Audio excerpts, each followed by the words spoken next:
Brunswick's reputation, but they built a product that lasted and people still want. They have always been the most beautiful tables in the market. It is so fun to watch people come into my home and look at this thing and go, that thing is unbelievable. And it's not only a piece of furniture, they realize it's a piece of history. It captures something that makes America, so it's really neat. I mean, that was Mark Twain's thing. He says, I play a game of pool every day. And he says, I've got it figured that I probably walk a mile to 2 miles a day. What great exercise. But it's hand-eye coordination, and it's better than watching TV or playing with the computer games all day long.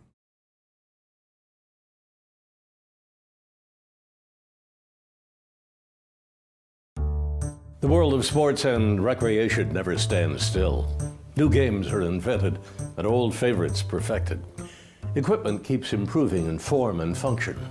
Team uniforms change as fashion evolves.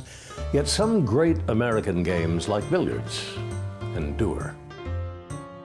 One company has consistently stayed ahead of the curve in showing Americans how to enjoy their leisure time to the fullest, tirelessly promoting, branding, and leading efforts to standardize the way we play.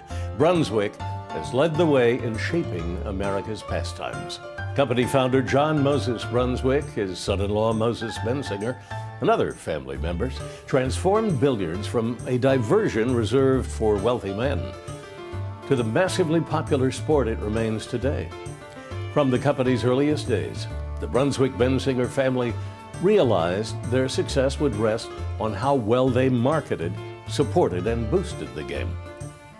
Capitalizing on the exploding number of taverns in the nation's growing cities, the Brunswick Company sold its beautifully crafted billiards tables to bar owners and went on to create a comprehensive entertainment experience by providing those same taverns and pool halls with elegant back bars, refrigerators, soda fountains, phonographs, and even the records played on them. At one point, Brunswick was one of the top record companies, with stars like Al Jolson and Guy Lombardo gracing its label. Brunswick was one of the first to sign African-American artists, including giants Cab Calloway and Duke Ellington. Brunswick quickly became the market leader in another emerging pastime, bowling, by first outfitting bars with lanes, balls, and pins. Our predecessors in this company were branding geniuses. They knew brand in a way that our people, and we have great brands. If you look at any business segment we're in, we have the #1 brands. But I began to see that these folks were well beyond anything we have. They were true geniuses. In both billiards and bowling, Brunswick went far beyond the manufacture and sales of equipment to take the leading role in promoting and standardizing the game. The company's reputation enabled it to direct official tournament billiards in the United States from the 1880s through the 1970s. For a time, it even owned copyrights on the official billiards rule and record book. Brunswick also spearheaded national efforts to formalize rules for bowling competition and pushed for standardization of lane, ball, and pin sizes. The company made the greatest contribution to growing the game by sponsoring Championship Bowling, a 1950s TV smash hit that served as an effective marketing tool for the sport. You know, so went billiards and bowling in America, so went Brunswick and vice versa. They built the bowling and billiard industry in America. Is we standardized what a billiards establishment ought to look like in order to be successful.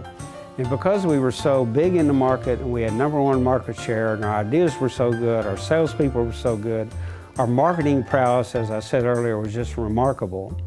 We established the standard that everybody had to chase in order to participate in the billiards industry.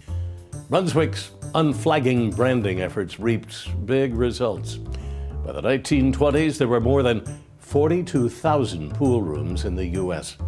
Tournaments were played before thousands of fans, and the names of Willie Hoppy and Willie Mosconi were as well known as Babe Ruth or Jim Thorpe. If you go back to Brunswick history, Willie Hoppy, that name won't mean a lot to a lot of people, but Willie Hoppy was really, when he was 19 years old, became a world champion. Billiards and pool players were equivalent to probably professional football, basketball, and baseball players today.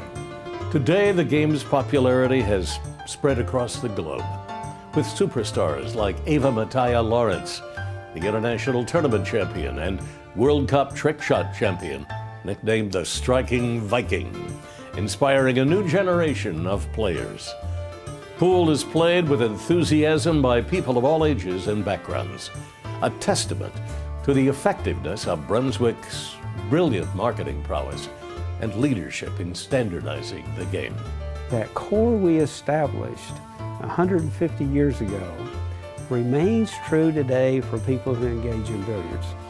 It's a social activity, it's fun, you can be competitive without being a great athlete, and it involves just a beautiful piece of furniture that many people admire.